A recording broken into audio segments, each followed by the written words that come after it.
100 ஜாதகத்துல 80 ஜாதகம் கண்டிப்பா மருத்துவ ரீதியா குழந்தை பிறக்குது. ம். இயற்கை ரீதியா குழந்தை கிடையாது. ஆமா. இப்ப எல்லாருமே வந்து டெஸ்ட் டியூப் பேபி மூலமா குழந்தை பெத்துக்கலாம் அப்படின்னு ஒரு மைண்ட் செட்டுக்கு வந்துர்றாங்க. அப்ப இது என்ன பண்றது? இதுவும் கிரகங்கள் தான் பண்ணுது. அப்ப நீ ம். பொருத்தம் பார்த்து பண்ணி பிரயோஜனம் இல்லன்னா காரணம் இதுதான். அப்ப ம். எல்லாமே நமக்கு ஆல்ரெடி ஃபிக்ஸ் பண்ணிறாரு கடவுளு. எப்படி குழந்தை பொறக்கும், எப்படி திருமணம் ஆகும். அது இல்லாம இப்பலாம் பார்த்தீங்கன்னா, லிவிங் டுகெதர்ன்ற கல்ச்சர் வந்துனுக்குது.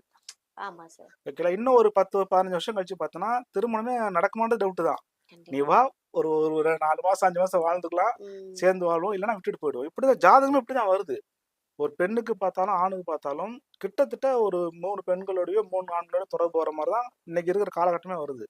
ஸோ ம். லிவிங் டுகெதர்ன்றது நமக்கு ஆல்ரெடி வந்துட்டு இருக்குது.